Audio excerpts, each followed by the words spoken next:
اعوذ باللہ من الشیطان الرجیم بسم اللہ الرحمن الرحیم اللہم صلی علی محمد وعلی آلہ وصحابہ اجمعین۔ اگر کبھی آپ کا سالن بچ جائے تو آپ دوسرے دن تھوڑی سی محنت کے بعد اس کو ایک نئے انداز اور نئے ٹیسٹ کے ساتھ استعمال کر سکتے ہیں۔ مثلاً جس طرح میں نے کل چنے پکائے تھے اور اس میں سے ایک پلیٹ بچ گئی تھی۔ ابھی دیکھیں جناب کہ اس کو آپ کس طرح ایک نیا ٹیسٹ دے کے استعمال میں لا سکتے ہیں۔ یہ ضروری نہیں ہے کہ چنے ہی ہوں، کوئی بھی سالن ہو، خواہ اس میں گوشت ہو، چکن ہو، کوئی بھی سالن ہو، آپ اس طرح اس کو نیا ٹیسٹ دے سکتے ہیں۔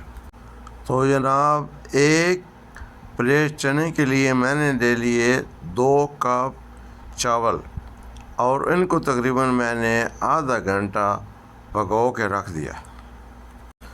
ابھی جناب آدھے گھنٹے کے بعد آپ نے ایک لے لینا دیچکا، اور اگر آپ کے 2 کپ چاول ہیں تو اس میں آپ نے 4 کپ پانی ڈال دینا ہے۔ ابھی دیکھیں میں نے دیچکے کے اندر پانی ڈال دیا اور اس کو آپ نے اچھی طریقے سے ابلنے دینا ہے۔ جب یہ پانی اچھے طریقے سے ابل جائے تو آپ نے جناب وہ ایک پلیٹ چنوں کی اس ابلے ہوئے پانی میں ڈال دینی ہے اور اس کو تھوڑا سا ہلا دینا ہے، اور اسی ٹائم پہ ابھی جناب دوبارہ آپ نے ان کو اچھی طرح ابالی آنے تک چھوڑ دینا ہے۔ جب آپ دیکھیں کہ اس کو اچھی طریقے سے ابالی آ چکی ہے تو آپ نے اس میں مناسب کچھ جتنے بھی آپ کو پسند ہو اس میں ہری مرچیں اور آدھا پیس نیمبو کا ڈال دینا ہے، اور اس کے ساتھ ہی آپ نے جو چاول بھگو کے رکھے ہوئے تھے وہ بھی ان کے اندر ڈال دینا ہے۔ جب چاول آپ اس ابلے ہوئے پانی اور چنوں میں ڈال دیں تو ان کو آپ اچھی طریقے سے مکس کر لیں۔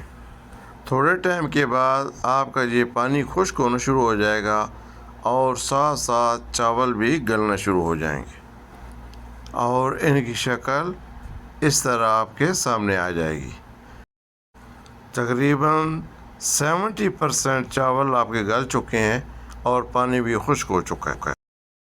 ابھی اس سٹیج پہ آپ نے آگ کو بالکل لو کر لینا ہے اور ایک کپڑا لے لینا ہے، اور تقریباً 10 منٹ تک آپ نے ان چاولوں کو دم دے کے رکھ لینا ہے۔ یہ دیکھیں میں نے ان چاولوں کو تقریباً 10 منٹ کے لیے دم لگا دیا۔ 10 منٹ کے بعد جب آپ ان کا دم کھولیں گے تو یہ دیکھیں ماشاءاللہ تبارک اللہ جی، آپ کے بچے ہوئے چنوں سے تھوڑی سی محنت کے بعد ایک زبردست قسم کا چنا پلاؤ تیار ہو چکا ہے۔ انتہائی بہترین اور خوشبودار چنا پلاؤ تیار ہے۔ ابھی جناب اس چنا پلاؤ کو ہم کر لیتے ہیں ڈش آؤٹ، اور آپ دیکھیں یہ دیکھیں کتنے زبردست قسم کے چاول گل چکے ہیں اور انتہائی ٹیسٹی چنا پلاؤ تیار ہے۔ کسی بھی بچے ہوئے سالن کو آپ اس طرح ایک نئے انداز اور نئے ٹیسٹ میں استعمال میں لا سکتے ہیں، خواہ اس میں چنا ہو، سبزی ہو، چکن ہو، گوشت ہو یا کوئی بھی سالن ہو۔ اس پلاؤ کو اور زیادہ مزیدار بنانے کے لیے آپ نے جناب بنا لینا ہے تھوڑا سا فریش سیلیڈ، اور اس کے ساتھ آپ کے یہ چاول تیار ہیں۔ آپ نے بسم اللہ کرنا ہے، اللہ کا نام لے کے ان چاولوں کو کھائیں اور اس کی ذات پاک کا شکر ادا کریں جس نے ہمیں بے تحاشا نعمتوں سے نوازا ہوا ہے۔ والسلام علیکم ورحمۃ اللہ وبرکاتہ۔